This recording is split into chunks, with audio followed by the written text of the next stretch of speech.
भद्रं कर्णेभिः शृणुयाम देवाः भद्रं पश्येमाक्षभिर्यजत्राः स्थिरैरङ्गैस्तुष्ट्वागुंसस्तनूभिः यशेम देवहितैर्यदायुः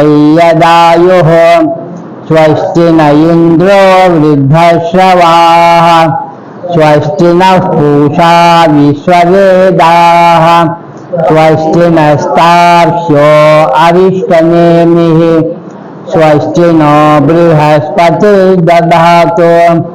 ओम शांति शांति शांतिः। हरिः ओम तत्सत्। வேதாந்த சாரம் ஸ்லோகம் 4.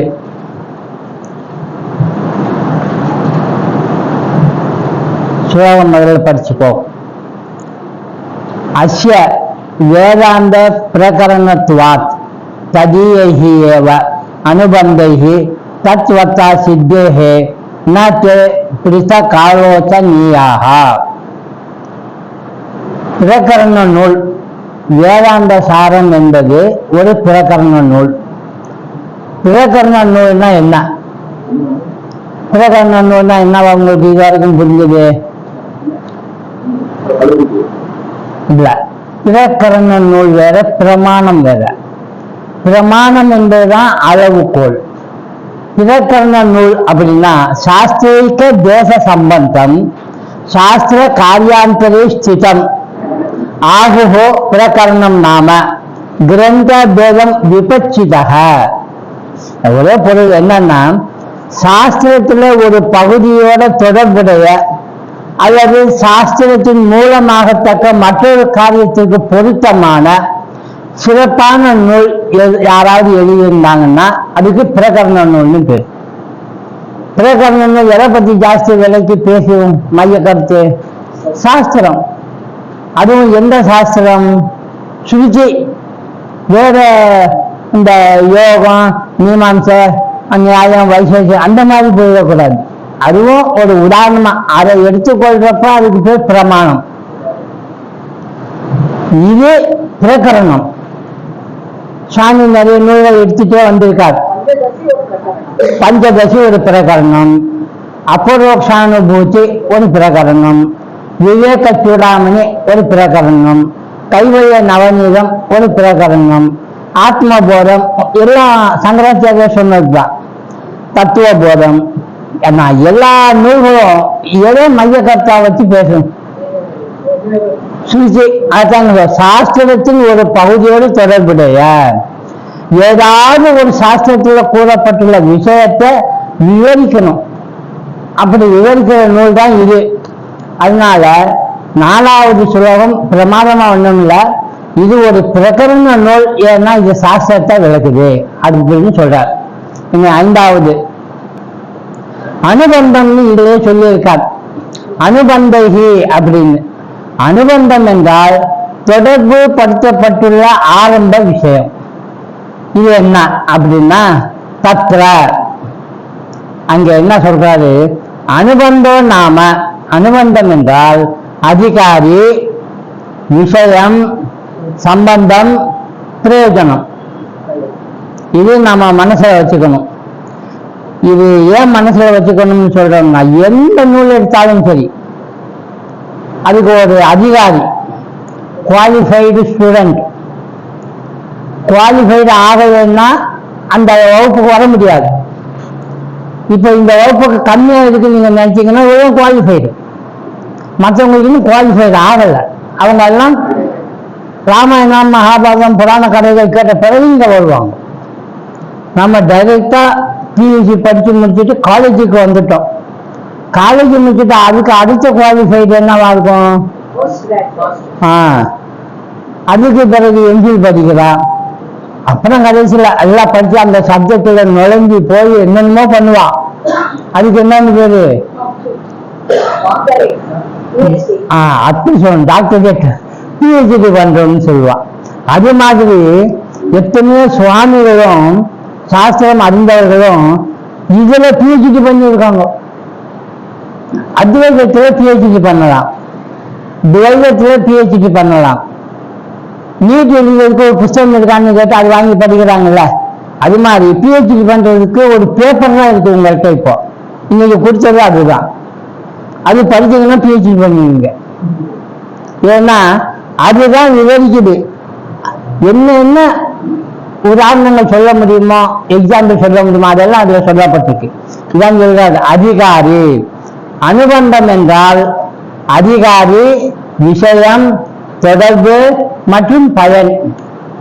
எதுவாக இருந்தாலும் சரி இந்த நாளும் வந்தே ஆகும். இந்த நாளும் வரும். திருக்குறள் எடுத்துக்கோங்க. திருக்குறள் படிக்கிறதுக்கு யார் அதிகாரி? திருக்குறள் படிச்சு விஷயம் புரிஞ்சு வாழணும் அப்படின்னு சொன்னா யார் அது அதிகாரின்னு சொன்னா, அவங்க என்னென்ன சொன்னாங்களோ அது அத்தையும் கடைபிடிக்கத்தக்க மனப்பக்குவம் உள்ளவை கிரகஸ்தன். விஷயம் என்ன? எப்படி சம்பாதிக்கணும், பொருளை எப்படி சேர்க்கணும், சேர்த்த பொருளை எப்படி செலவு பண்ணணும், எப்படி அனுபவிக்கணும் குடும்பத்துல. இந்த மூணையும் சொல்லி வச்சிருக்கார். இதுதான் என்னது விஷயம். பயன் என்னன்னா சொல்ல விட்டது, அவரு சொல்லாம விட்டது, அதான் பயன். அறம் சொன்னாரு, பொருள் சொன்னாரு, இன்பம் அனுபவிக்க சொன்னாரு, சொல்லவே இல்லை. இதுதான் பயன், பிரயோஜனம். இதை மட்டும் ஃபாலோ பண்ணுவீங்க, உங்களுக்கு பிரயோஜனம் வீடுதான்.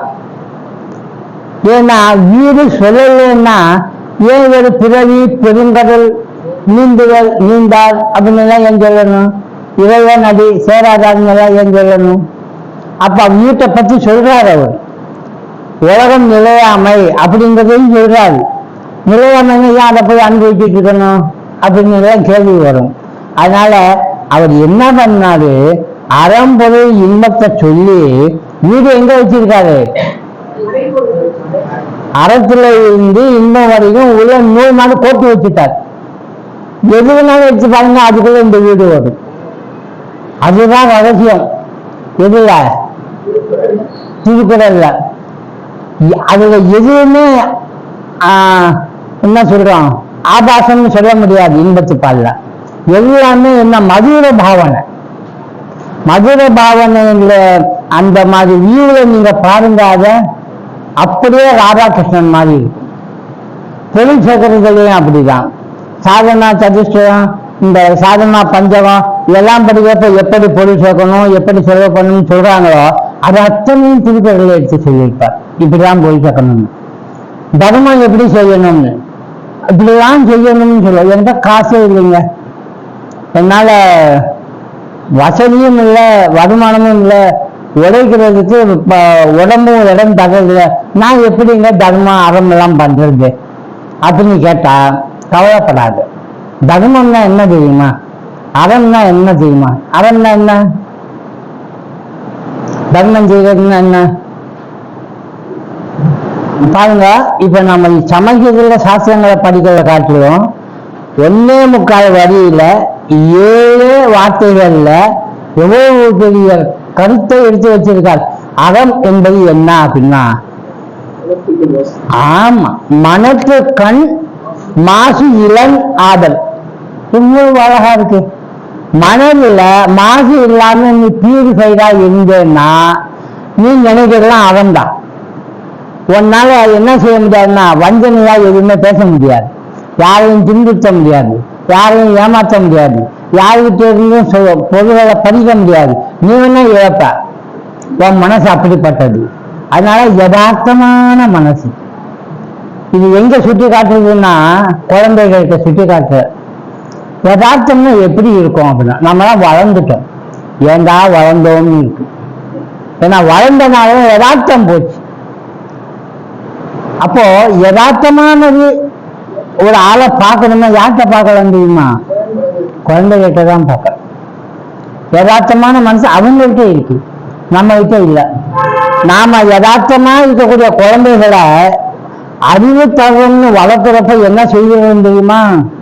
அதை நாளை பின்ன ஏமாந்துடக்கூடாது, நாளை பின்ன மற்றவங்க அவனை ஏமாத்திடக்கூடாது, யாராவது வந்து ஏதாவது திட்டுத்தனம் பண்ணி எடுத்துட்டு போயிடுவான், திருடிடுவான், பொய் சொல்லுவான், இவன் புரிஞ்சுக்காம இருப்பான் அப்படின்னு சொல்லி குழந்தைகளுக்கு தெரியாத ஒரு விஷயத்த நாமளே வழிய போய் சொல்லிடுவோம். என்னன்னு தம்பி என்ன செய்யக்கூடாது, ஏமாந்தராதன் அதை யோசிப்பான். சரிம்மான்னு சொல்லிட்டு அம்மா ஏமாறுதுன்னா என்னம்மா, அவனுக்கு இன்னும் தெரியல, அதுக்குள்ள இதுக்கு ஏமாந்தராதுன்னு போய் சொல்றீங்க. அப்புறம் அவனுக்கே தெரியும், உள்ளபடி பேசிட்டே இருந்திருப்பான். அம்மாவோ அப்பாவோ சொந்தக்காரன போய் பேசக்கூடாது தெரியுமா, போய் பேசினா எனக்கு பிடிக்காது இருக்குமா. யோசிப்பான், இன்னும் சொல்றாங்க போய் பேசக்கூடாதுங்கிறாங்க, போய் பேசுறதுன்னா என்ன அப்படின்னு அப்பாட்ட போய் கேட்பான். என்னப்பா போய் பேசுனா என்னன்னா, உங்க அம்மாவுக்கு தெரியாம நம்ம போறோம் பாரு அதான்டா அப்படின்பா. அப்ப அவனுக்கு புரியும், ஓ ஒருத்தனுக்கு தெரியாம போயிட்டு வந்து நான் போகலன்னு சொல்றதுக்கு பேருதான் பொய்யா.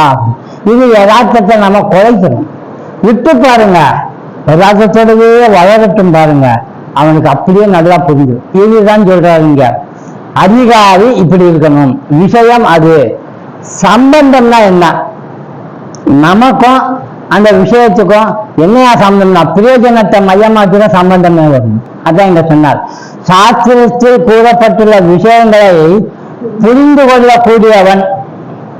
இப்ப நம்ம சாஸ்திரத்துல சொல்றோம்ல, எடுத்து விவரிக்கிறோம்ல, விவரித்த பிறகு நமக்கு புரிஞ்சுதா புரியலையா, பழகுறது அனுபவிக்கிறது சாதனை பண்றதுங்கிறது அப்புறம், முதல்ல புரியுதா இல்லையா. புரியுது.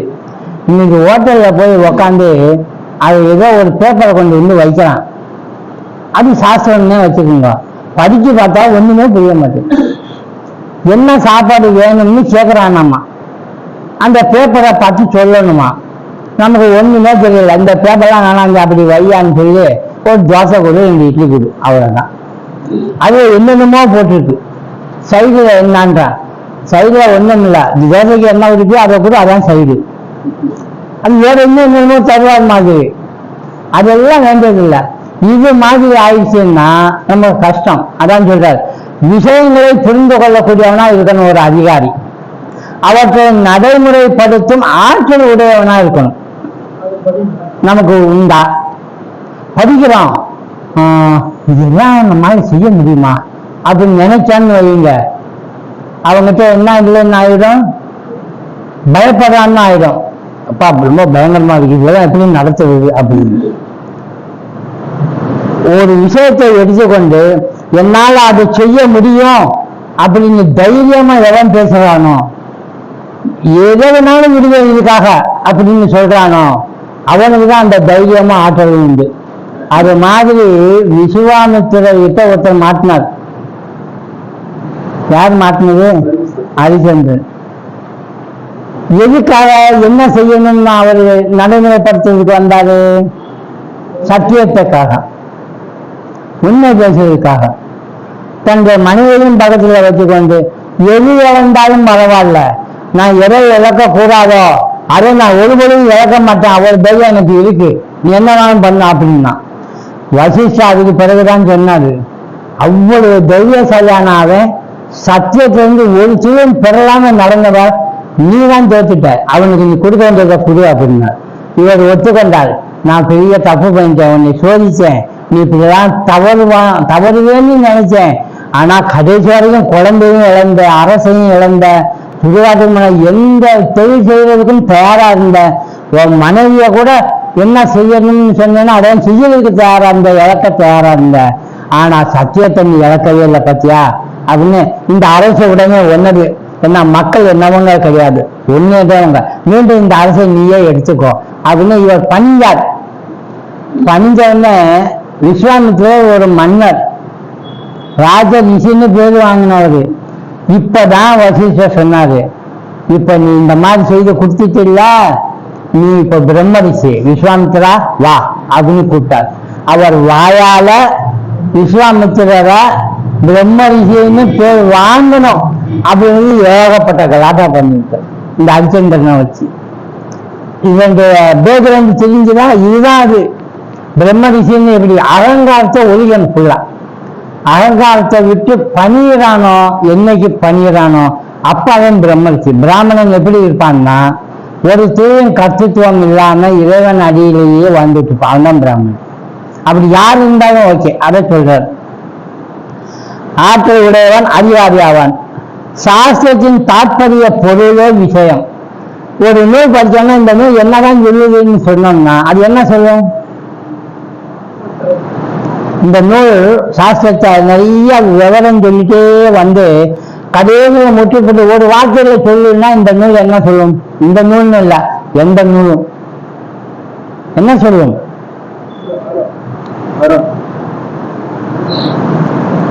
அதுக்காக நம்ம வந்து உக்காந்துருக்கோம். அதை விட்டுட்டோம்.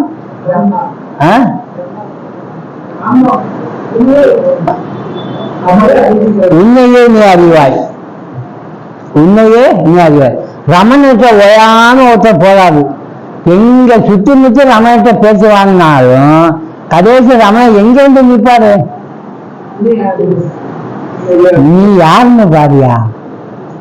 இந்த உள்ள நான் சொல்லிட்டு இருக்கான் பாரு, அவன் யாருன்னு கண்டுபிடி. அவன் ஓடிடுவான். ஏன் ஓடிடுவான்? நான் காணாம போயிடுவான். அது சொல்றாரு. என்னைக்கு போலீஸ்காரன் பார்த்தானோ திருவேன் காணாம போயிடுவான். அது மாதிரிதான் இது. அதனால எங்க சுத்தி வந்தாலும் விஷயம் என்னவா இருக்கும் ஒரு நூலுக்கு? இன்னைக்கு பஞ்சதேசி எடுக்கிறாரா? என்ன விஷயம்? ஒரே வார்த்தையில சொன்னா பரமான்மானா என்ன, ஆன்மான்னா என்ன, ஏன் ஆன்மாவாச்சு, ஏன் பரமான்மா வந்து இறங்கிச்சு, இறங்கினதுக்கு காரணம் ஒண்ணு இருக்கும். அதை விவரிப்பாரு. இப்படிலாம் ஆனதுனாலே இப்படி ஆச்சா, ஓ இப்பதான் புரியுது அப்படின்னு. ஒரு விஷயம் என்ன, இடிவலை பறவை கூண்டுக்குள்ள வந்து வெளியே போறதுக்கு பேர் தான் விஷயங்க. இப்ப நம்ம கூண்டுக்குள்ள உட்காந்து. ஆனா எந்த நோய் எடுத்தாலும், எந்த பிரகரணம் எடுத்தாலும் எது காட்டும்? மைய கருத்து பொருள் எதுவா இருக்கும் விஷயம் அப்படின்னா இதுதான். சாஸ்திர அத்தியனத்தின் மூலம் அதனுடைய தத்துவங்களை நடைமுறைப்படுத்துவதால் ஏற்படும் பயனே பிரயோஜனம். இதை படிக்கிறதுனால என்னதான் பிரயோஜனம் அப்படின்னா, இதை நடைமுறைப்படுத்தணும். படித்தினால் நமக்கு லாபம், பயன் கிடைச்சிடும். சும்மா படித்து வச்சிருக்கிறது, எனக்கு தெரியும்னு நினைக்கிறது, அதை மற்றவங்களுக்கு சொல்லிட்டே இருக்கிறதுங்கிறது பயன் வராது. விஷயம் தெரிஞ்சிருக்கு, அதிகாரியா இருக்கான், இது ரெண்டும் சம்பந்தம். அதுதான் சாஸ்திரத்துக்கும் விஷயத்துக்கும் சம்பந்தம். இது சாஸ்திரம் என்ன சொல்லிச்சோ அதே விஷயம்தான் இங்க இருக்கக்கூடிய விஷயத்திலையும் சொல்லப்படுது. சாஸ்திரத்துக்கும் பிரயோஜனத்துக்கும் உள்ள சம்பந்தம். எது பயனு, எது சாஸ்திரம், அதுதான் சம்பந்தம். சம்பந்தம் இல்லாம இருக்காது. இப்ப சம்பந்தம்ங்கிறது என்ன? பிரயோஜனம் எதுல இருந்து வரும்? விஷயத்துல இருந்து தான் வரும். அந்த விஷயத்தை நடைமுறைப்படுத்துறதுனால ஏற்படுது. இந்த விஷயமும் இந்த நடைமுறைப்படுத்துறதும் இந்த பயனும் எங்கிருந்து தொட்டோம்? சாஸ்திரம் தொட்டோம். அது சாஸ்திரத்துக்கும் பயனுக்கும் உள்ள சம்பந்தம் தான் என்னது. அதனால 2 ஸ்லோகம் 4, 5 என்ன காட்டுதுன்னா, நம்ம எது படித்தாலும் மைய கருத்து பகவான், ஆன்மா இல்லாட்டி பரமான்மா. அதை நமக்குள்ள கொண்டு வரணும்னா அதை நம்ம டீப்பா படித்து தெரிந்து கொண்டு சாதிக்கணும், சாதனை பண்ணணும். பயன் தானா வந்து சொன்னார். இதை செய்யறதுக்கு யாரால முடியுங்கிறது அப்படின்னு. யாரால முடியும்? குவாலிஃபைடு. அப்ப லட்சணம் தெரியணும். இப்ப நாம இதை எடுத்து செய்வோம்னு எடுத்துக்கொண்டா எனக்கு இதுக்கு தகுதி இருக்கான்னு பார்க்கணும். தகுதி இல்லைன்னு வச்சுக்கோங்க, என்ன செய்யலாம்? தகுதி ஆக்கிக்கணும். தகுதி ஆக்கிக்கிறதுக்கு இஷ்டம் இல்லைன்னு வைங்க, என்ன ஆகும்? அப்போ இவர் இன்னும் சொல்ல வர்றாரு. அந்த அதிகாரின்ற லட்சணம் என்ன அப்படின்னா 4 வகை சொல்லுவார். 4 வகையில கடைசி ஒண்ணு இருக்கு பாருங்க, அதனுடைய டிகிரியை பொறுத்து இவனுக்கு தகுதியா இல்லையா அப்படின்னு அதை பார்ப்போம். 4, 5 இப்ப 6 அதிகாரிக்கு என்ன லட்சணம், அதிகாரி என்னென்ன பண்ணியிருக்கணும், இது ஏற்கனவே நாம ஒரு நூல்ல படிச்சிருக்கோம். அது ஒண்ணு. மொத்தமாவே இந்த சாதகன், இந்த அதிகாரியானவன் கடைபிடிக்க வேண்டியது என்ன அப்படின்னு ஒரு சப்தத்தை படிச்சிருக்கோம். சாதனா பஞ்சகம். இந்த சாதனா பஞ்சகத்தை தான் 6, 7, 8, 9, 10 ஸ்லோகம் வரைக்கும் வரும். படிச்சா சாதனா பஞ்சம் படிச்ச மாதிரி இருக்கும். அது எதை விடணும், எந்த கர்மம் செய்யணும், எந்த கர்மம் செய்யக்கூடாது, நம்ம இப்படிதான் அதெல்லாம் சொல்லப்பட்டுட்டா அதே தான் இங்க ரிப்பீட் செய்யணும். என்ன சொல்றாரு, அதிகாரிச்சோ விதிவத் அதீத வேத வேதாங்கத்வேனா அபாரதக அதிகத அகில வேதார்த்தக அஸ்மின் ஜன்மனி ஜன்மாந்தரேவா காமியனி சித்த வர்ஜன புரஸ்சரம் நித்திய நைமித்திக பிராயச்சித்த உபாசனா அனுஷ்டானேன நிர்கத நிகில கல்மசாதயா நிராந்த நிர்மல சுவாந்த சாதன சதுஷ்டய சம்பன்ன பிரமாதா. பிரமாதா அப்படின்னா யாரு? ஸ்டூடெண்ட். பிரமாதான்னா அதிகாரி.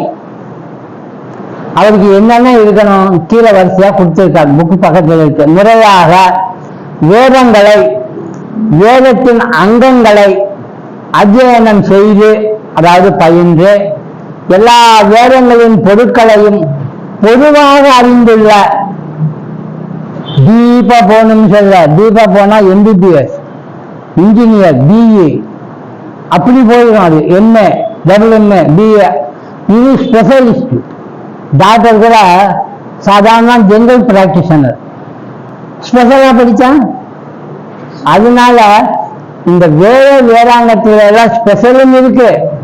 ஜோதிடம், ஜோதிஷம் மட்டும் ஒருத்தன் பயின்றிருப்பாரு, அது டிகிரி மாதிரி. அப்படி போக வேணாம். ஜோதிடம்னா என்ன அதுன்னு படிச்சா உங்களுக்கு அது மேல என்ன வரும், நம்பிக்கை வரும். எதுக்கு அந்த ஜோதிடம் படிக்கணும், ஏன் தெரிஞ்சுக்கணும், பொதுவாக ஏன் தெரிஞ்சுக்கணும்? ஏன்னா வீட்டை விட்டு வாசப்படியை தாண்டப்போ என்ன செய்யணும், ஜோதிடத்தை பார்க்கணும். ஞாயிற்றுக்கிழமை 4 to 6 வேணாம் தான், அப்புறம் போ. என்ன ஆச்சு 4 to 6? அவன் வந்துருப்பான், நாம போக வேணாம், அவன் போட்டு. அவன் 1.5 மணி நேரம் இருக்காரு 4 to 6. அவர் இருக்கிற வரைக்கும் நாம போன வரைக்கும் நாம போவோம். இது ஃபாலோ பண்ணுன்றாங்க. அதே மாதிரி ஒரு நாள் குறிக்கிறாங்க, ஒரு நல்ல காரியம் செய்யறதுக்கு. ராசி பார்க்குறான், நட்சத்திரம் பார்க்குறான், லக்னம் பார்க்குறான். எந்த கல்யாண பத்திரிகையாவது நட்சத்திரம், ராசி, லக்னம் இல்லாம அடிச்சிருக்காங்களா? டைம் கொண்டு. அதுக்கு பேர் என்ன தெரியுமா? முகூர்த்தம். அந்த முகூர்த்தத்துல என்ன வரும் அப்படின்னு சொல்றான். இதைத்தான் பொதுவா அறிந்துக்கோ. பொதுவாக அறிந்துள்ள இந்த பிறவியிலோ முற்பிறவிகளிலோ விரும்பிய பொருளை அடையும் நோக்கத்துடன் செய்யும் செயல்களை விடுத்து யோசனை பாருங்க. இந்த பிறவியிலையோ இல்ல முற்பிறவிலையோ விரும்பிய பொருளை அடைய என்ன விரும்பியிருப்போம்? ஆசை இருந்திருக்கும், இப்படி வாழ்ந்தா நல்லா இருந்திருக்கும், அப்படி வாழ்ந்தா நல்லா இருந்திருக்கும். அந்த ஆசையெல்லாம் இருந்திருக்கும்ல, அதை அடையும் நோக்கத்துடன் செய்கிற காரியங்களை விட்டுருங்கிறார். நாள்தோறும் செய்யும்படி கூறப்பட்டுள்ள இதை விடுத்துட்டு நம்ம சுயமா சந்தோஷிக்க வேண்டிய நம்முடைய அந்த பலனை சுயநலமா அனுபவிக்க வேண்டியதை மட்டும் விட சொல்லியிருக்கார். ஆனா அதே சாஸ்திரத்துல செய் அப்படின்னு சொல்லியிருக்கார், செய்யாத அப்படின்னு சொல்லியிருக்கார். டூ அண்ட் டோன்ட் டூ, அது ரெண்டும் சொல்லியிருக்கார். அதை சொல்றார், நாள்தோறும் செய்யும்படி கூறப்பட்டுள்ள பிராயச்சித்த செயல்களையும். ஏன் பிராயச்சித்த செயல் செய்யணும்னா அது நம்முடைய கடமை. வழிபாட்டையும் செய்து அதன் மூலம் அழுக்குகளையும் கலைந்து கொண்டு மிக தூய்மையான மனத்துடன் 4 விதமான சாதனங்கள், மனசு தூய்மையாவது இதெல்லாம் செஞ்சா அப்புறம் 4 விதமான சாதனங்களை கைகொள்வோம். என்னது அது 4 விதமான சாதனை? நித்திய, அனித்திய, வஸ்து, விவேகம். எப்படி சொல்லணும்? அத நித்தியானித்திய வஸ்து விவேகம் 1. 2 முதல் சொன்னே இப்பிரயோகத்துல மேலோகத்தை அடையிறதுன்னு ஈகலோக பரபோக விராகம், சமாதி, சட்ட, சம்பத்து, முன்னுட்சித்துவம். இதான் 4 சாதன பிரதிஷ்டை. இதைத்தான் சொல்றாரு. 4 விதமான சாதனங்களையும் பெற்றுள்ள இயல்பான ஞானத்தை பெற்றிருப்பவனே அதிகாரியாவான். வார்த்தைகளை பார்த்தீங்களா? நிர்மல சுவாந்த சாதன பிரதிஷ்டைய சம்பன்னம். சாதன பிரதிஷ்டயமான சொத்து இருந்தா பிரமாதா. அதான் இங்க பிராயசித்த உபாசனா அனுஷ்டான நிர்கத நிகில கல்மசதயா நிவாந்த நிர்மல சுவாந்தம் இயல்பா நமக்கு இருக்கணும். நம்ம நிறைய படிச்சு இதுக்குள்ளேயே நுழைஞ்சிட்டோம்னா ஸ்பெஷலிஸ்ட் ஆகிடும். அவ்வளவுக்குமே வேண்டாம். இந்த நூல் படிக்கிறதுக்கு, விஷயத்தை கிரகிக்கிறதுக்கு கொஞ்சம் தெரிஞ்சுக்கணும். தெரிஞ்சு அது செய்யணும், செய்யாம இருக்கிறத சொல்லணும். இந்த கர்மத்தை இப்ப சொல்லுவார். எந்த கர்மம் செய்யணும், எந்த கர்மம் செய்யக்கூடாது, எந்த கர்மம் பிராயசித்தமா செய்யணும், இதெல்லாமே சொல்லுவார். இப்போ இங்க சொல்றாரு ஒவ்வொன்னா. பிரம்மச்சரியத்தை கடைபிடித்தால் ஆச்சாரியரை சென்று அடைந்து அவருடைய வீட்டில் உபநயனம் செய்து கொண்டு முறையாக வேத அத்தியானம் செய்தது. இது பசங்களுக்காக. பெண்களுக்குன்னு அவங்களுக்கு உரியது ஒண்ணு உண்டு. அது அவங்க உதவி செய்தாலே போதும். வேதத்தின் பொருளை சரியாக கிரகித்துக் கொள்ள வேண்டும் எனில் சொற்களின் உச்சரிப்பு, ஸ்வரம் போன்றவற்றை குறித்த சிக்ஷா, வியாக்கரணம், மந்திரங்களின் அக்ஷரங்கள், மந்திரங்களின் சேர்க்கைகளை விவரிக்கும் சந்தசு, சொற்களின் பொருளை விவரிக்கும் நிருத்தம், வேதம் விவரிக்கும் கர்மங்களுக்கு காலத்தை நிர்ணயம் செய்யும் ஜோதிஷம், வேதம் விவரிக்கும் கர்மங்களின் பிரயோக விதிகளை விவரிக்கும் கல்பம். கல்பம்னா பிரயோகிக்கிற விதத்தை என்னும் வேதத்தின் 6 அங்கங்களை அறிந்து இருக்க வேண்டும். இதைதான் செஞ்சாதான் இந்த சாதனை செய்ய முடியுமான்னு கேட்டா அதுக்காக தான் ஒரு வார்த்தை விட்ட. பொதுவா செஞ்சிருந்தா போதும், நீங்க செய்யணும்னு அவசியம் இல்லை. உதாரணமா உங்களுக்கே தெரியும், இந்த ஸ்வரம் சொன்னார் பார்த்தீங்களா, சிக்ஷா. அது என்னன்னா தைத்திய உபநிஷத்துல சிக்ஷான்னு ஒரு அங்கம் இருக்கு. சிக்ஷாவல்லி, ஆனந்தவல்லி, பிருகுவல்லி அப்படின்னு இருக்கு. எந்த ஒரு வேதத்தையும் உச்சரிக்கிறப்போ ஏற்ற இறக்கம் உண்டு. அதுக்கு என்னன்னு பேரு? ஸ்வரத்துக்குன்னு ஒரு பேர் இருக்கு. சாதாரண பாட்டு பாடுற ஸ்வரத்துக்கு பேர் என்னன்னு இருக்கும்? சரிகமா பதவி அப்படின்னு இருக்கு. வேதத்துல 3 தான் இருக்கு. ரொம்ப அந்த 3 ஏற்றி இறக்கி பாடுறப்போதே நமக்கு அவ்வளவு அழகா இருக்கும். என்னது அது தெரியுமா? தெரியும். வேதனையும் சொல்லுவீங்கள்ல, உபனிஷத்து, பூத்திரம், பிரச்சனையும் சொல்லுவீங்கள்ல, புருஷ சுத்தம், நாராயண சுத்தம் சொல்லுவீங்கள்ல. அதுல சொல்லப்பட்டிருக்கு ஏத்தம், இறக்கம், சொரிதம், உதாத்தம், அனுதாத்தம், சொரிதம், தீர்க்க சொரிதம், இப்படி 4 இருக்கு இல்லையா?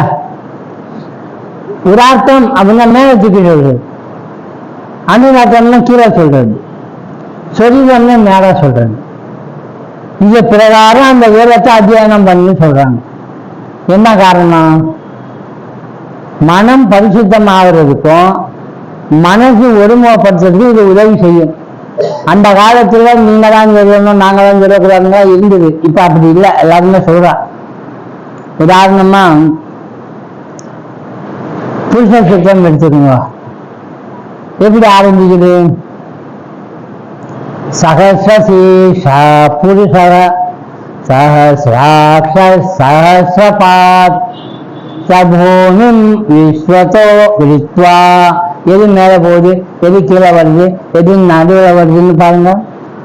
அது பிரகாரம் செய்தோம்னா, அது காலையில எழுந்து செய்தோம்னா நீங்க தனியா போய் பிராணாயாமமே பண்ண வேண்டியதில்லை. வீட்டுல சுடுற தோசை 2 தான் உனக்குன்னு பண்ணுன்னா நீங்க 5 சாப்பிடுவீங்க. இந்த வேதம் சொல்லிட்டு போனீங்கன்னா அவ்வளவு பசி ஆகும். அப்புறம் ஒரு அணுவாகம் முழுதுமே மூச்சு விடாம சொல்லணும். எங்கேயுமே ஃபுல் ஸ்டாப் இருக்காது, கம்மா இருக்காது. என்னமோ இப்பதான் சினிமாவில் ஒரு பாட்டு பாடி மூச்சு விடாம பாடினாங்கன்னு தான் சொல்றாங்க. வேதத்திலே அப்படி இருக்கு. ஆரம்பிக்கிறான், சஞ்சமே மயச்சமே பிரியஞ்சமேனு காமச்சமே காமச்சமே சமனசச்சமே பத்ரஞ்சமே. இப்படியே கடைசி வரைக்கும் ஒரு அணுவா முடிவை மட்டும் அவ எப்படிதான் சொல்லுவான்னு வாங்கி வாங்கன்னு சொல்லிடணும். அவ இதுதான், இதெல்லாம் பழகுங்க, காமனா தெரிஞ்சுக்குங்க. அது இதெல்லாம் எதுக்கு சொன்னாங்கன்னா சைடு உதவி, நமக்கு மனம் பரிசுத்தம் தானே ஆயிடாது, இது கடைபிடிச்சா ஆகும். அதுதான் அவர் சொல்றார், வேதத்தின் பொருளை முழுமையாகவும் சூக்ஷ்மமாகவும் அறிந்து கொண்டால் அதன் பயனாக மோட்சமே கிடைக்கிறது. சூக்ஷ்மமாகவோ முழுமையாகவோ அந்த பயன் என்ன வேதத்துக்கு, அதான். அப்பொழுது சாஸ்திரத்தை அத்தியனம் செய்வதற்கு அவசியமே இருப்பதில்லை. அறிந்து கொண்டால் போதும், நமக்கு பிறகு என்பது கிடைக்குது. அப்ப அத்தியானம் செஞ்சு இப்படிதான் வந்துதான் ஆகணும்னா எத்தனை பிறகு எடுக்கிறது, கஷ்டம். அதனால இங்க ஒரு வார்த்தையை போட்டால், எனவேதான் ஆபாதவ, அதாவது மேலோட்டமாக பொதுவாக இந்த வார்த்தை சொல்லானது பயன்படுத்தப்பட்டுள்ளது. பொதுவாக அறிந்து கொள்வது என்றால் மேலோட்டமாக உறுதி செய்யப்பட்ட ஞானம் இல்லாமல் அறிந்து கொள்வது ஆகும். அத்துடன் சந்தேகங்களும் கண்டிப்பாக இருக்கும். அதுக்காக தான் நம்ம என்ன பண்றோம், ஆச்சாரியாரை அணுகிறோம், அதை பற்றி பாடுறோம், பேசுகிறோம், அவற்றை நம்ம விஷயத்தை தெரிஞ்சுக்கிறோம். உதாரணம் வேணுமா, விஷயமே தெரிஞ்சிருந்தாலும் கூட அவங்க எங்கெங்க போயிருக்காப்பார். உதாரணம் விதுரர், சுகர் போன்றவர்களை நினைவிற்கு கொண்டு வரலாம். நாள்தோறும் நியமத்துடன் செய்ய வேண்டிய செயல்கள் இனி வரும் அத்தியாயங்களில் விவரிக்கப்பட்டுள்ளன. இன்னும் கூட விவரிக்கப்பட்டுள்ளன. ஞானத்தை பெறும் சக்தியை உடையவன், உண்மையான ஞானத்தை பெறும் சக்தியை உடையவன் தான் இந்த அதிகாரி. இதை சொல்லிட்டு இப்ப ஒவ்வொன்றா பேசுறார். எதை என்னென்ன மாதிரியான கர்மம் அப்படின்னு. ஒண்ணு, காமிய கர்மம், பயனை விரும்பும் கர்மம். எந்த பொதுமக்களும் சரி, எடுத்தவனே பயன் இல்லாம வேலை செய்யணும். கொஞ்சமாவது பயன் வேணும். ஒரு வேலை செஞ்சா முதல் நினைக்கிற நினைப்பு என்ன, இப்படி செஞ்சா எனக்கு என்ன லாபம், கேட்கத்தான் செய்யும். ஏதாவது ஒண்ணு இருக்கணும்ல. வெறுமனே செய்யணும்னு சொன்னா எப்படி ஊக்கம் வரும் செய்வதற்கு?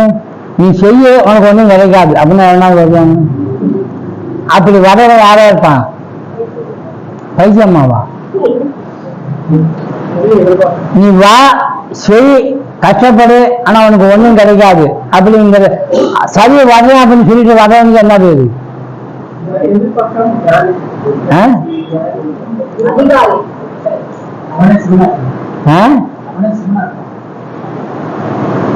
நீங்க அடிக்கடி சொல்லுவீங்கல்ல வாலண்டியர்ஸ் வாலண்டியர்ஸ்ன்னு.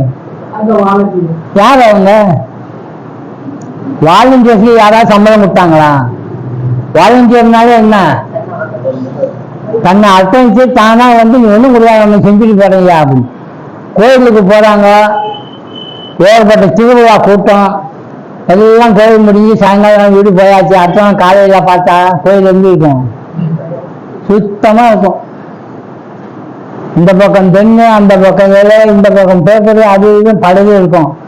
உண்மையா கோயிலுக்கு வந்து நமஸ்காரம் பண்ணி வழிபாடு செய்வது யாரு தெரியுமா? இப்போ அடுத்த நாள் கோயிலுக்கு போடாதெல்லாம் நம்ம போய் சுத்தம் பண்ணிட்டு வரலாம் வாழா அப்படின்னு போய் அதெல்லாம் பெருக்கி கூட்டி சுத்தம் பண்ணி குப்பத்தொட்டில போட்டு அந்த இடத்துல எல்லாம் கூட்டி தண்ணி தெளிச்சு கோலம் போட்டு வருவான் பாருங்க. அவனுக்கு பேர் என்ன தெரியுமா? அப்படி ஒரு நாயன்மார் இருந்தாங்கல்ல, ஏவாத பணி ஏன் உலக பணிக்காரங்க போய் அதை செய்யறா? உன்னை யார் கூப்பிட்டா? அந்த கோயில்காரன் வேணாம் சொன்னானா? வர்றேன்னா வாப்பா அப்படிங்கிறான். ஏன்னா ஒன்றும் சம்பளம் இல்லையா, சும்மா தானே. அப்போ உண்டு இல்லை. அப்போ எதுவுமே இல்லைன்னாலும், காமியம் இல்லைன்னாலும், ஆசை இல்லைன்னாலும் வேலை செய்யறதுக்கு முடியுது. அந்த மாதிரியான மனநிலை நமக்கு வரணும். அதை சொல்ற காமியானி ஸ்வர்காதி இஷ்ட சாதனானி ஜோதிஷ்டோ மாதினி. என்ன சொல்றாரு?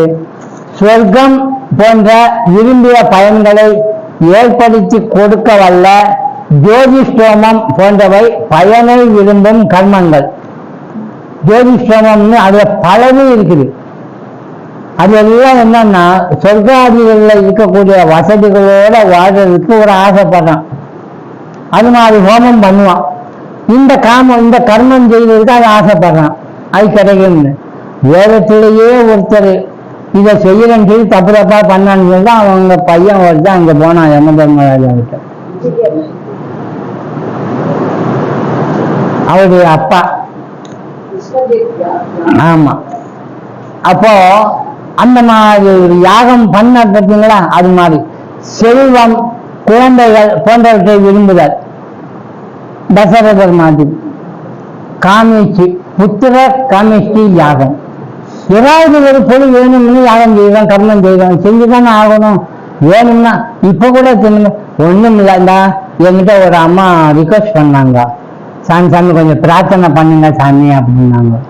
என்னம்மா அப்படின்னா, என் பொண்ணு இன்னைக்கு மத்தியானம் நீட் எக்ஸாம் எழுத போகுது, ஒன்றும் கவலைப்படாதுன்னு நீட்டா எழுதிட்டு வருவான்ட்டு. ஏதாவது ஆஃபர் பண்ணமான நீங்க சாமிக்கு ஏதாவது கொண்டு வாங்கம்மா அது போதும் அப்படின்ட்டு. அவ எதுவா இருந்தாலும் கொஞ்சம் செய்யணும்னு நினைக்கிறாங்க பத்தி, அவ கர்மம் செய்யணும். கோயிலுக்கு போறா, இன்னும் அவசரமா கோயிலுக்கு போறீங்கண்ணா, அப்போ ஏதோ ஒன்று பின்னால் இருக்கும், அதெல்லாம் நடக்கணும்னு கோயிலுக்கு போவான். பகவான் அதுக்காகவே உட்காந்துருக்க கையை வச்சு வாங்க வாங்க என்னென்ன வேணும் சொல்லுங்க, இது வேணுமா செத்தாதான் போயிட்டு வாங்க, அதுக்காக உட்காந்துருக்காரு. ஆனா இது சொல்ற இந்த மாதிரி செல்வம் குழந்தை போன்றவற்றை விரும்பினாலும் அதுவும் சரிதான். அக்னியை குறித்த பிரார்த்தனைகள் அக்னி ஸ்டோமம்னு பேரு. யாகம் உள்ளடக்கி கொண்டுள்ளது. ஜோதிஷ்டோமேன சொர்க்க காமோய ஜெயத்தக, சொர்க்கத்தை விரும்புபவன் ஜோதிஷ்டோமத்தையும் வேத வாக்கியம் சொல்லுது. அப்படி காரியதிஷ்டி யாகம், பயங்கர வெயில், கடும் வெப்பம், மழை வராதான்னு நினைக்கிறான். அப்ப இயற்கையாகவே நம்ம என்ன நினைக்கிறோம், இப்போ மழை வர்றதுக்கு ஏதாவது பண்ணுவோம் அப்படின்னு ஒரு யாகம் பண்ணும். நாயன்மாக முத கொண்டு ஆழ்வாகம் கொண்டு பாட்டே பாடி வச்சிருக்கான். அந்த பாட்டு பாடினா யாரு பாடினா வரும்? யாரு எழுதினாதான் அவரே பாடினாதான் வரும். அவரை பாட்டிதான் மழை வந்தது. இன்னைக்கு நாம இல்லாத பொருளாத வேலையெல்லாம் செஞ்சுட்டு திடீர்னு அந்த பாட்டை பாடினா வந்துடுமா? அவர் யோசிப்பாரு என்னன்னு. எனக்கு நீ ஒண்ணுமே தர்றதில்லை, உனக்கு மட்டும் நான் கேட்டதுன்னு தந்துடணுமா அப்படின்னு கேட்கிறேன்.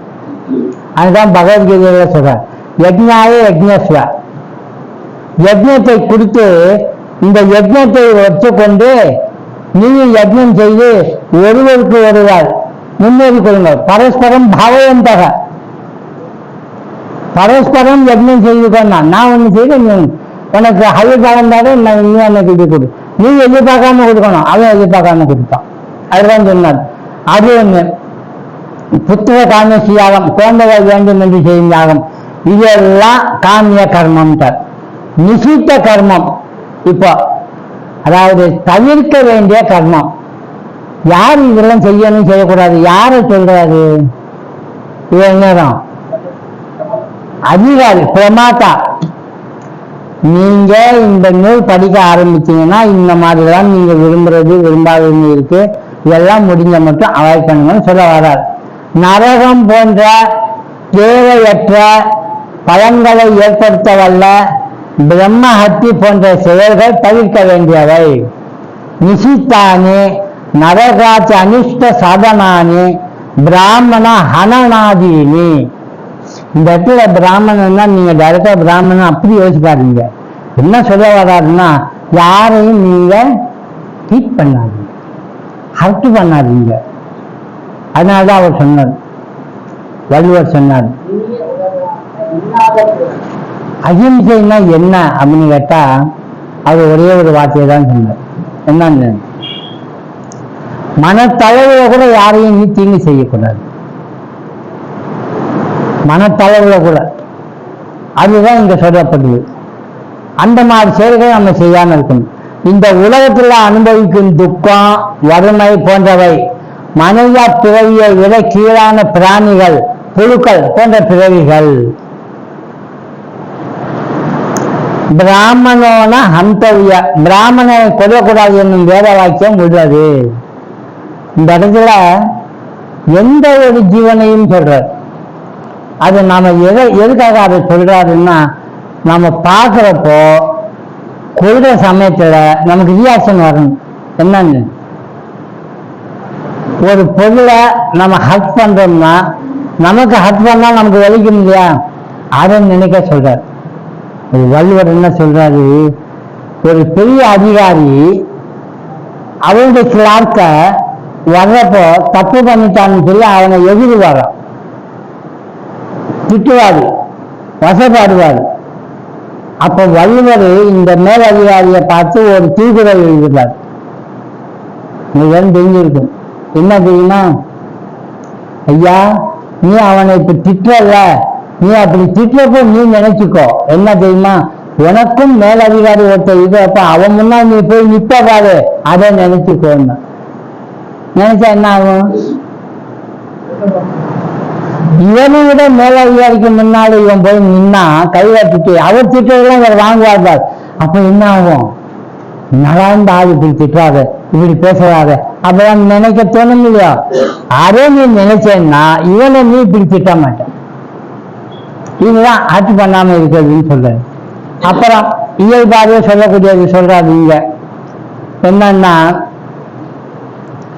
குடித்தல், விபச்சாரம், பொய் கூறுதல், திருடுதல் போன்றவையெல்லாம் செய்யாம இருக்கணும். இதெல்லாம் சாதாரண பஞ்சாயத்தில் ஏற்கனவே வந்திருக்கு. செய்யக்கூடாது என்று கூறப்பட்டுள்ள செயல்கள் இதெல்லாம். இயல்பாகவே நம்ம இதை செய்ய மாட்டோம். ஏன்னா உயர்ந்த சிந்தனையில போறவன் தாழ்வான சிந்தனையை நினைக்கவே மாட்டான். இப்ப நித்திய கர்மம் செய்தே ஆகணும்னு இருக்கு. இதுல ஒரு ரகசியம் சொல்லப்படும் பாருங்க. செய்தே ஆகணும், செய்யாம விட்டா என்ன ஆகும் அப்படின்னு தோணும். கேட்கிறார், நித்யானி அகரணே பிரத்யவாய சாதனானி சந்தியா வந்தனாதீனி. நமக்கு கொடுக்கப்பட்டுள்ளது, இது செஞ்சுதான் ஆகணும்னு. இதுதான் நம்முடைய கர்மம், வேற வழி இல்லை. கடமைன்னு நம்ம ஒரு வார்த்தையில போடுறோம். எதை? இதெல்லாம் எதுக்கு? பையன் பிறந்தவொன்னு ஆஹான்னு சிரிக்கிறான், பொண்ணு பிறந்தவொன்னு சிரிக்கவும் செய்வான், அப்புறம் கொஞ்சம் வருத்தமும் படுறான்.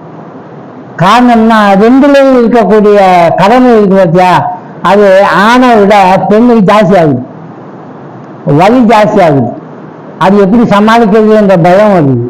அதனாலதான் அவனுக்கு அப்படிதான் சிந்தனை வருது. என்ன செய்யாமல் இருந்தால் தடைகளை ஏற்படுத்தும். சந்தியாவந்தனம் போன்றவை நாள்தோறும் செய்யத்தக்க கர்மங்கள். செய்ய வேண்டியதை செய்யலைன்னா நம்ம வாழ்க்கை பாதை போறப்போ தடை ஏற்படுத்தும். பாருங்க, எங்க பாட்டி சின்ன பிள்ளையில எனக்கு காது குத்துறப்போ குத்தியே அவங்க வேண்டாம்னு வம்பு பண்ணேன். காது குத்தித்தான் அவங்க, ஏன்னு காரணம் சொன்னாங்க தெரியுமா? காது ஏன் குத்துறோம்?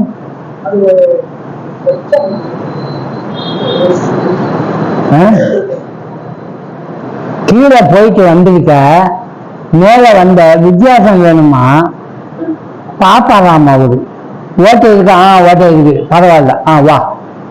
எப்போ எதை போய் எங்க ஒப்பிடுறா பாருங்க. இவன் யாரு இன்னாருன்னு ஒரு அடையாளம் வேணுமா, அதுக்காக அப்படி சொல்றாரு. இங்க சொல்றாரு, நாள்தோறும் செய்யத்தக்க கர்மங்கள்.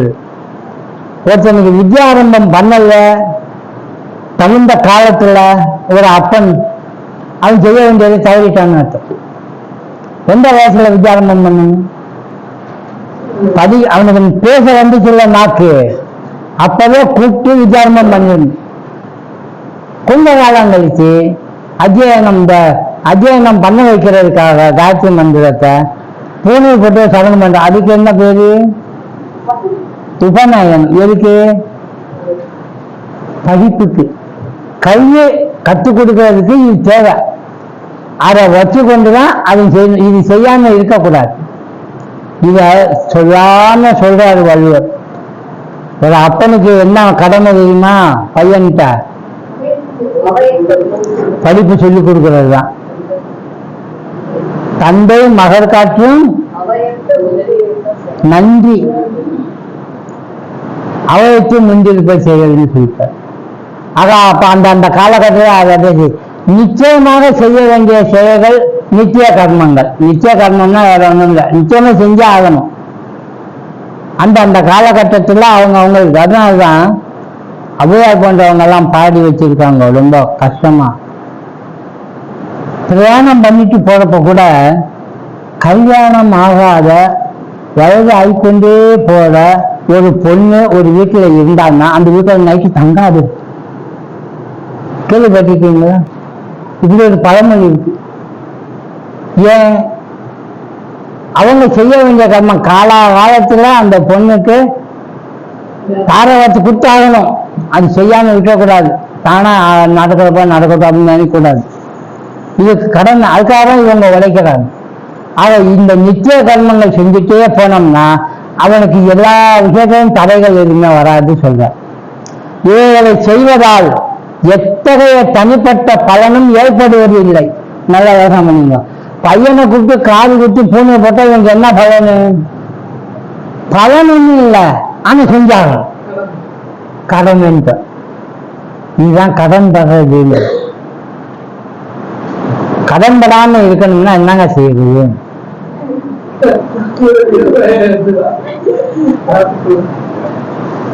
அப்படிதான் சொல்லி வச்சாங்க. தனியாய் இருந்த மனிதன் மனது குழப்பம் ஏதும் இல்லை. இன்னொரு உயிரை தன்னுடன் சேர்த்தால் அமைதி என்றும் இல்லை. அவன் பங்கு வந்தது. சும்மாதான் இருந்தான், தனியா சுத்தமா இருந்தான். காலம் போக போக கடமை வந்து கல்யாணம் பண்ணான். நீ வெளியின்னு அர்த்தம். ஐயோ தைரியம் வேணும்னுக்கே கல்யாணம் பண்ணிட்டான்னா என்ன அர்த்தம்? சமாளிக்கிறேன். இது சொன்னால தைரியம் இருக்கா அப்படின்னு. அந்த தைரியம் இருக்கனாலதான் அவன் சரின்னு கையை பிடிச்சான்.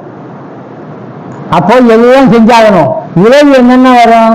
வருஷம் வந்துட்டே இருக்கும். ஒண்ணுக்குனால ஒரு வருஷம் முடிஞ்ச பிறகு வரிசையா வரும். குழந்தை பிறந்துச்சுன்னா அந்த குழந்தைய பார்க்கணும், வேலை பார்க்கணும், குழந்தைய பார்க்கணும், சம்பாதிக்கணும், செலவும் பண்ணணும். அப்புறம் விருந்து வைக்கணும், 10 பேரை கூப்பிடவும் செய்யணும், அதிகளுக்கு கொடுக்கவும் செய்யணும், தர்மங்கள் எல்லாம் வந்துட்டே இருக்கும். அப்ப சம்பாத்தியம் உயர்த்தணும். இதெல்லாம் முடியாத பட்சத்தில் என்ன பண்ண ஆரம்பிச்சிடறான்?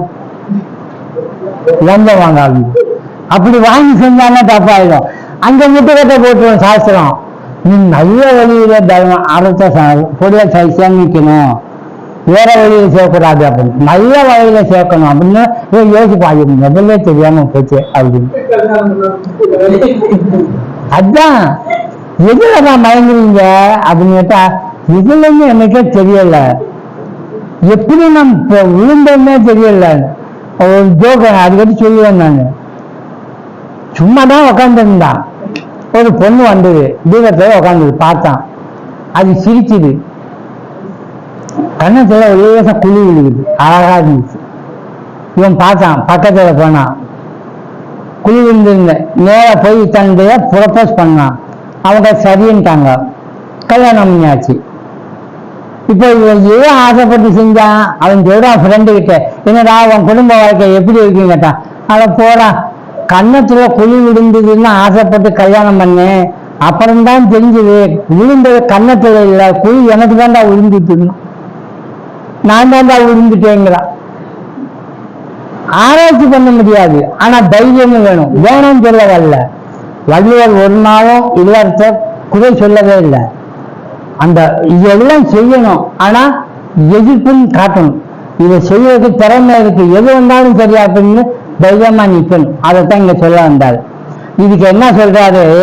தனிப்பட்ட பலன் எதுவும் இல்லை, செய்யாம இருந்தால் மட்டும் விரும்பாத பயனை தரத்தக்க பிரத்யவாயம் என்னும் தோஷத்தை ஏற்படுத்தி விடுகிறது.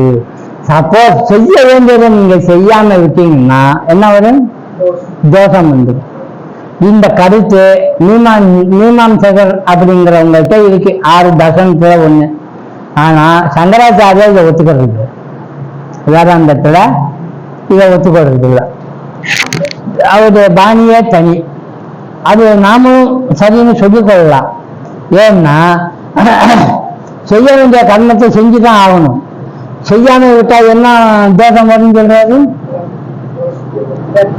பிரத்யவாயம் அப்படிங்கிறாரு. இதைத்தான் அர்ஜுனன் சொன்னார். யார்கிட்ட? கிருஷ்ணன் சார். தப்பு இதெல்லாம் செஞ்ச தப்பு ஆகுது அப்படின்னு சொன்னார்.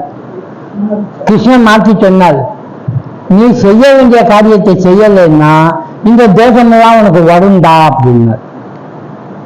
இவன் சொன்னாங்க கடைசியில, வாழ்க்கையுடைய லட்சியம் என்ன கேசவா? என்ன?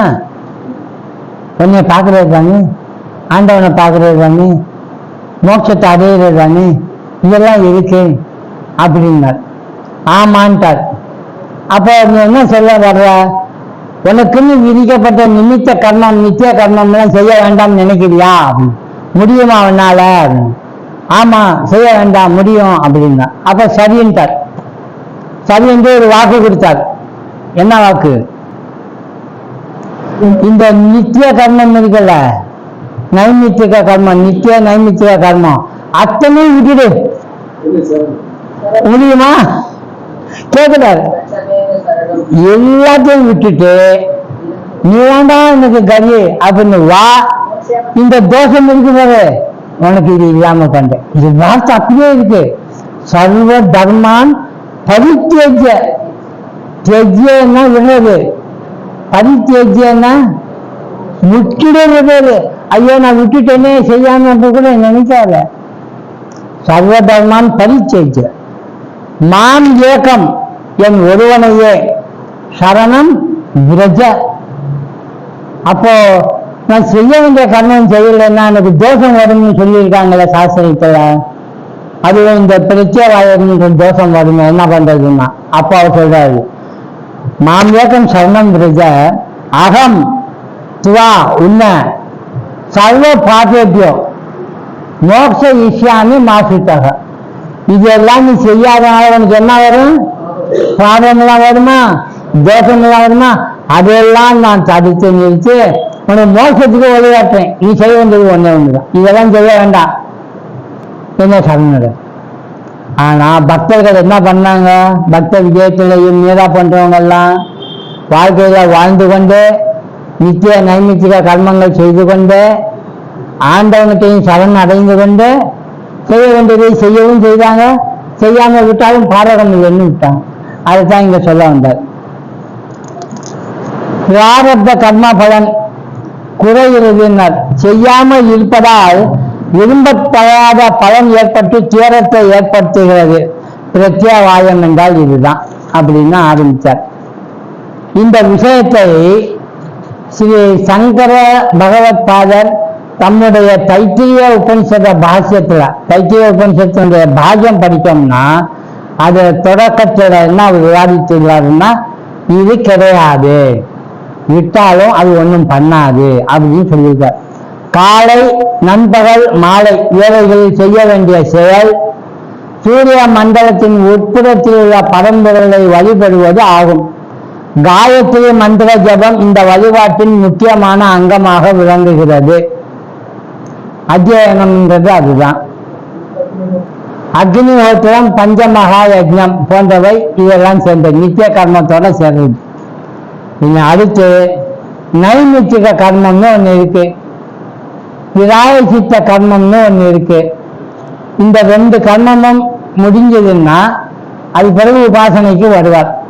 அடுத்த வாரத்துல நைமித்திக பிராயசித்த கர்மத்தையும் உபாசனையையும் சேர்த்து பார்க்கலாம்.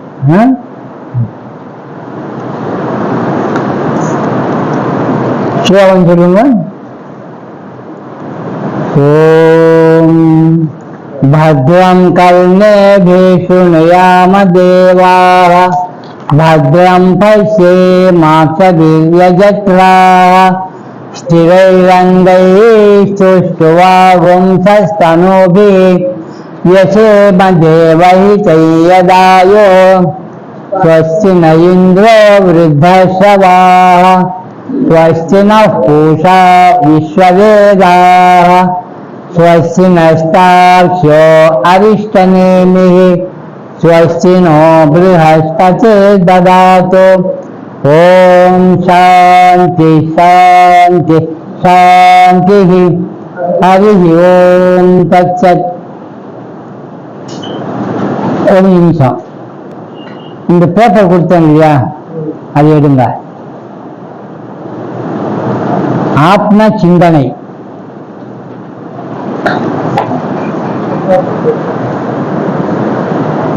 வேற ஒண்ணும் இல்ல, முடிந்தால் மெமரி பவர் ஜாஸ்தி இருக்குன்னு தெரிஞ்சவங்க மனப்பாட பகுதியில் ஸ்கூல்ல படிச்ச மாதிரி மனப்பாடம் பண்ண முடியுமானால் இந்த இத்தனை வாசகங்களையும் மனப்பாடம் பண்ணி இந்த பக்கத்தில் இருக்கக்கூடிய பொருளை ஞாபகத்தில் வச்சுக்க முயற்சி பண்ணி பார்க்கணும்.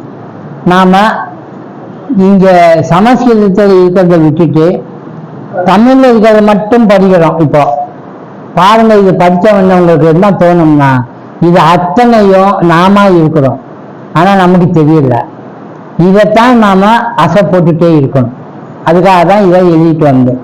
படிச்சு பாருங்க. என்றும் விழிப்புடையது, ஆனந்தம் ஒன்றே உருக்கொண்டது, ஒப்பற்றது, கரையில்லாத கடல் போன்றது, என்றும் தலைகள் அற்றது, ஆசையும் செயலும் அற்றது, எல்லையற்ற ஆகாயம் போன்றது, அவயங்கள் அற்றது, கற்பனைகளை கடந்தது, காரண காரியங்கள் அற்றது, கற்பனைக்கு எட்டாத இயல்புடையது, ஒரே படித்தானதும் ஒப்பற்றதும், ஐம்புலன் முதலானதற்கு எட்டாவதும், வேத வாக்கினால் சித்திப்பதும், மூப்பு அற்றதும், அறிவு அற்றதும், விகல்பங்கள் அற்ற நித்திய பொருள் வடிவானதும், அலையற்ற கடல் போன்றதும், நாம ரூபங்கள் அற்றதும், குணங்களால் ஏற்படும் மாறுதல்கள் அற்றதும், என்றும் உள்ளதும், அமைதியே வடிவாகியதும், ஒன்றே ஆகியதுமானது, உபாதிகள் எல்லாம் நீங்கியதும், கேவல இருப்பும் அறிவும் ஆனந்தமுமே வடிவாகியதும், இவண்டற்றதும். இத்தனை குணங்கள் அதுக்கு உண்டு. அப்படிப்பட்ட ஆத்மானம் ஆத்மஸ்தம் பாவய, பரமாத்மாவை தன்னுள்ளே உறைவதாக பாவனை செய்வாயாக. ஆத்மானம்னா நம்முடைய உள்ளத்திலேயே, ஆத்மஸ்தம், பாவயன்னா பாவனை செய்வாயாக. இதெல்லாம் உள்ளது. இப்ப நம்ம தமிழ்ல படிச்சதுக்கு சமஸ்கிருதத்துல அந்த வார்த்தைகளை பாருங்க, உங்களுக்கு புரிஞ்சிடும். சதத போதம், கேவல ஆனந்த ரூபம், நிரூபமம், அதிவேலம், நித்தியமுக்தம், நிரீகம், நிரவதி ககனாபம், நிஷ்கலம், நிர்விகல்பம், பிரகிருதி விக்ருதி சூன்யம், பாவனாதீத பாவம், சமரசம், அசமானம், மான சம்பந்த தூரம், நிகம வச்சன சித்தம், அஜரம் அமரம், அஸ்த ஆபாச வஸ்து ஸ்வரூபம், ஸ்திமித சலில ராசி பிரக்யம், ஆக்கியாவிஹீனம், சமித குண விகாரம், சாஸ்வதம், சாந்தம், ஏகம், சர்வ உபாதி வினிர்முக்தம், சச்சிதானந்தம், அத்வயம்.